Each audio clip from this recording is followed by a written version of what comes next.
안녕하세요. 신림뉴타운 파크부동산 전일재입니다.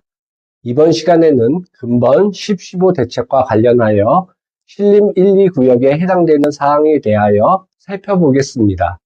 다들 알고 있듯이 10.15 대책으로 서울 전 지역과 경기 12곳이 조정지역, 투기과열지구, 토지거래 허가구역으로 지정되었습니다. 이번 대책으로 신림 1, 2구역 조합원님들 및 새롭게 투자하시려는 분들이 꼭 알아야 되는 부분만 설명드리겠습니다. 첫째, 취득록세 부분입니다. 신림 1구역에 투자하시려는 분은 이번 대책으로 취득록세가 중과됩니다. 투자하시려는 분이 1주택자이면 취득록세 8% 이상, 2주택이면 11% 이상의 취득록세를 납부하셔야 합니다. 다만 뚜껑 무허가 주택인 경우에는 종전대로 4.6%의 취득록세를 납부하시면 됩니다. 신림 2구역의 경우에는 현재 철거가 완료되어 취득록세는 종전과 같은 4.6%를 납부하시면 됩니다. 둘째, 전매 제한입니다. 근본 대책이 지속될 경우 신림 1구역은 관리처분 인가 이후 준공시까지 전매가 제한됩니다. 물론 극히 예외적인 경우 예를 들어 5년 거주, 10년 보유한 물건 등은 전매가 가능합니다. 신림 2구역은 근본 대책과 무관하게 전매가 가능합니다. 전매가 가능한 이유는 신림 2구역의 경우에는 2018년 1월 24일 이전에 사업시행인가 신청이 구청에 접수되었기 때문입니다. 주의하실 점은 전매가 가능하다는 것이지 뒤에 설명드릴 5년 재당첨 금지 규정으로 입주권이 꼭 나온다는 점은 아니기 때문에 거듭 주의하셔야 합니다. 셋째, 토지거래 허가 여부입니다. 토지거래 허가의 대상은 아파트이기 때문에 신림 1구역의 주택은 토지거래 허가 대상이 아닙니다. 하지만 신림 2구역은 관처가 났고 현재 철거가 완료되어 나대지 상태임에도 불구하고 아파트로 간주되어 토지거래 허가 대상입니다. 따라서 신림 2구역 물건을 구입할 예정이신 분은 매매 계약 체결 전에 토지거래 허가를 받아야 합니다. 넷째, 투기과열지구 지정으로 인한 5년 재당첨 금지입니다. 먼저 5년 재당첨 금지 규정의 기본 규정을 살펴보겠습니다. 5년 재당첨 금지에 해당되기 위해서는 우선 각기 다른 정비구역에 세대원 합산 2채를 보유하고 있어야 합니다. 또한 각각의 주택이 모두 투기과열 지구에 속해 있어야 합니다.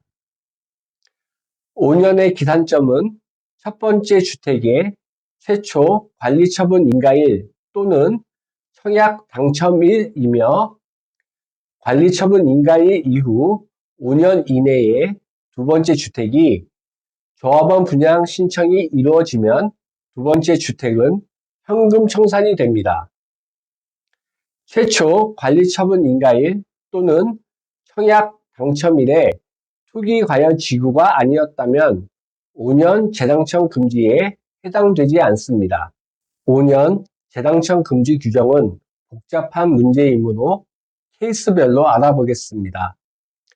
1번 케이스로 신림 2구역에 한 채만 가지고 있는 경우에는 설령 금년 말 2구역에서 조합원 분양 신청을 다시 한다고 해도 5년 재당첨에 해당되지 않습니다. 이유는 앞서 설명드렸듯이 두 채의 주택이 아니기 때문입니다. 2번 케이스로 신림 1, 2구역에 각각 주택을 소유한 경우입니다. 신림 2구역의 관리처분 변경 인가 예정일이 2025년 말에서 2026년 초입니다. 만약 신림 1구역의 조합원 분양 신청 마감일이 2026년에 이루어지게 되면 신림 1구역 주택은 현금 청산이 됩니다. 신림 1구역의 사업 진행 현황은 현재 현장 감정 평가가 거의 끝났습니다.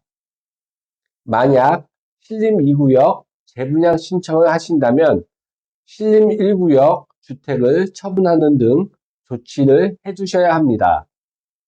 단 2구역 주택을 2017년 8월 3일 이전에 구입한 경우는 상관없습니다. 3번 케이스로 타 정비구역에 주택을 소유하고 있고 신림 1구역에 주택을 소유한 경우입니다. 신림 1구역의 경우 26년 상반기 조합원 분양 신청이 예정되어 있습니다. 따라서 타 정비구역이 21년 상반기 이후 관리 처분을 받았다면 신림 1구역의 물건은 현금 청산이 됩니다. 여기서 타 정비구역이 21년 상반기 이후에 관리 처분을 받았다고 하더라도 투기과열지구가 아닐 때 관리 처분 인가를 받았다고 하면 1구역 주택도 아파트 입주권이 발생합니다. 4번 케이스로 타 정비구역에 주택을 소유하고 있고 신림 2구역에 주택을 소유한 경우입니다. 신림 2구역의 관리처분 변경 인가 예정일이 2025년 말에서 2026년 초이고 만약 타 구역의 조합원 분양 신청 마감일이 관리처분 변경 인가일 이후 5년 이내에 이루어지게 되면 타 구역 주택은 현금 청산이 됩니다. 단 2구역 주택을 2017년 8월 3일 이전에 구입한 경우는 상관없습니다. 5번 케이스는 신림 2구역 재분양 신청과 관련된 얘기입니다. 신림 2구역은 설계 변경으로 촉진계획 변경과 사업시행 인가가 변경이 되어 금년 말쯤 조합원 재분양 신청을 받게 됩니다. 문제는 이번 조합원 재분양 신청을 전면 재분양 신청으로 간주하게 될 경우 2018년도에 진행되었던 분양 신청은 무시되고 금년 말에 진행되는 재분양 신청이 기준이 됩니다. 물론 이 경우에도 신림 2구역에 한 채만 보유하신 분이라면 문제가 없습니다. 다만 21년 말 이후 타 구역에서 관리처분 인가를 받은 물건을 가지고 계신 분은 2구역의 재분양 신청 마감일이 5년 재당청 금지 규정의 종료일이 되어서 현금 청산이 될 수 있습니다.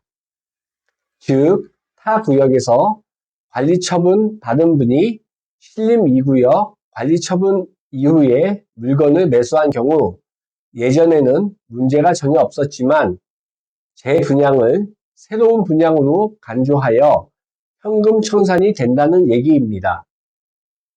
한 가지 당부드릴 점은 모든 부동산 전문가가 얘기했듯이 조합원 분양 자격은 꼭 보수적으로 해석하여야 한다는 점입니다. 이상으로 근본 10.15 대책과 관련하여 취등록세, 전매 제한, 토지거래 허가, 5년 재당첨 금지 규정에 대하여 살펴보았습니다. 신림 1, 2구역 문의도 연락 주시면 성심껏 상담해 드리겠습니다. 감사합니다.